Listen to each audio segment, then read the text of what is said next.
아이가 뭐 분리수면을 한다고 해서 애착 발달이 덜 된다든지 정서에 문제가 된다든지 혹은 반대로 엄마 아빠랑 같이 잔다고 해서 더 막 애착이 좋다거나 이런 연구는 없거든요. 그래서 그런 거는 사실 크게 상관없다고 생각하시면 되고, 애착을 형성하거나 아이 정서에 문제인 것은 사실 낮에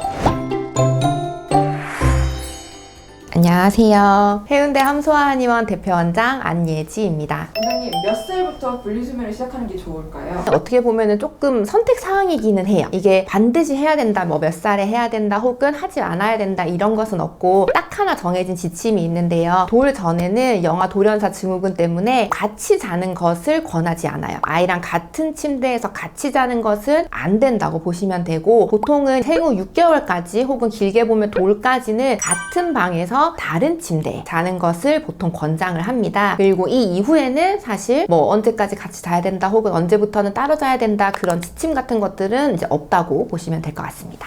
혼자 재우면 밤마다 깨고 우는데 계속 시도해도 괜찮을까요? 사실 이제 그것은 제가 생각했을 때는 아까 말씀드린 대로 답이 없는 문제이기 때문에 부모님께서 결정하실 문제이기는 해요. 예를 들어서 수면의 질이 떨어지는 것 같다면, 아이는 뭐 8시, 9시쯤에 자고 어머님, 아버님 12시쯤에 자는데, 그때 이제 주무시려고 딱 들어오면은 그때마다 막 귀신같이 깨가지고 뭐 울거나, 혹은 반대로 뭐 아이들은 사실 중간중간에 얕은 잠으로 올라오면서 좀 소리를 많이 내기도 하고 많이 움직이고 굉장히 막 침대를 많이 돌아다니고 하거든요. 이제 그런 과정에서 부모님 두 분 중에 한 분이라도 너무 수면의 질이 떨어져서 일상생활에 좀 지장이 있다 할 정도면 사실 따로 자는 게 좋고, 그 정도가 아니라면 사실 뭐 같이 자는 것도 무방해요. 근데 만약에 우리는 분리수면을 하는 게 좋겠어 라고 이제 굳건하게 마음을 먹으셨다면, 아이가 중간에 자다가 깨서 울거나 힘들어 하더라도 어쨌든 분리수면을 유지를 하는 게 맞아요. 그래서 보통 많이들 하시는 게, 조금 크면 이제 자다가 중간에 깼을 때 이제 울면서 엄마 아빠 자는 방으로 오는 경우 많거든요. 근데 그럴 때 다시 이제 아이를 데리고 가서 다시 재우면 시간도 오래 걸리고, 그냥 와서 막 재우고 이제 이런 식으로 반복되다 보면 아이는 당연히 아직 어리니까 엄마 아빠랑 같이 자는 게 좋을 수 있잖아요. 또 기질에 따라서 좀 다르지만, 그러면 아이가 한두 번 그렇게 그 방에서 같이 자는 경험을 하게 되면 다시 혼자 자고 싶지 않거든요. 그렇기 때문에 부모님께서 확실하게 우리는 분리수면을 할 거야 라고 정하셨다면, 아이가 조금 울고 이렇게 오더라도 기조를 좀 유지를 하시는 게 좋고요. 어머님, 아버님께서 사실 분리수면을 별로 하고 싶지 않으신데 해야 된다고 하니까 그렇게 하시는 중인 거면 굳이 아이가 막 울고 힘들어 하는데 그걸 유지하실 필요는 없어요. 그래서 이것은 이제 부모님께서 어떻게 하는 게 좋겠다라고 정확하게 결정을 하시고 그대로 하시면 될 것 같습니다. 애기 방에서 재우고 네. 자는 거 보고 나오는 건 분리수면이 아닌 거죠? 일단 보통 생각하시는 그 분리수면은 이제 진짜로 처음부터 혼자 자는 거, 잘자, 좋은 꿈 꿔 하고 나오시는 거, 그거를 이제 대부분 이제 흔히 말하는 이제 분리수면이라고 생각을 하시는 것 같고요. 만약에 그렇게 이제 중간에 이제 재우고 나오게 되면 그것도 아이한테 충분히 학습이 되면 또 괜찮긴 한데, 안아 재우거나 뭐 업어 재우거나 혹은 이제 뭐 엄마 같이 있었다면 중간에 깼을 때 당연히 그 상태가 지속되는 것을 기대를 하잖아요. 그러다 보니까 엄마가 아까는 같이 있었는데 중간에 없으면 당연히 조금 더 울거나 당황하거나 할 수 있어서, 이거를 나이가 좀 있으면 충분히 설명을 해주거나, 지금 처음 잘 때만 엄마가 같이 있어 주는 거야, 엄마가 책 읽어주는 거야, 이렇게 뭐 하던가, 아니면 사실 처음부터 이제 아예 혼자 자게끔 해야 새벽에 중간에 깼을 때 혼자 그대로 잠을 잘 수 있는데, 만약에 항상 엄마가 재워줘야 하는 아이면 사실 중간에 깼을 때 다시 혼자 자기가 어렵잖아요. 그러면은 이제 당연히 엄마 아빠를 찾아서 방으로 올 확률이 이제 높아지는 거죠.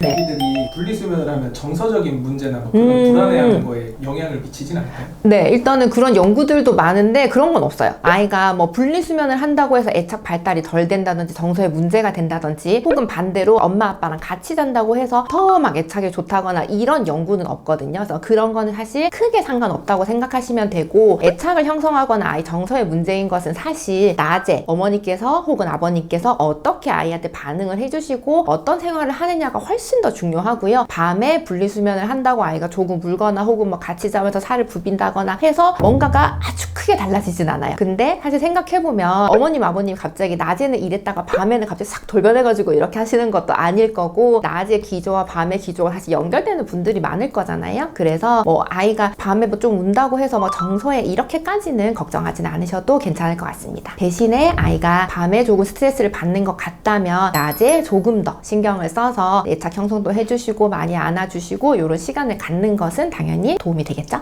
네, 오늘 아이들 분리수면 관련해서도 많이들 궁금해 하시거든요. 또 걱정하시는 분들도 많으시고요. 분리수면을 한번 한다고 해서 이게 뭐 계속 끝까지 가는 것도 아니고 중간에도 바뀔 수도 있어요. 이런저런 고민들 많이 하실 텐데 관련해서 궁금한 점 있으시면 댓글 남겨주시면 또 확인하고 안내 드리도록 하겠습니다. 감사합니다.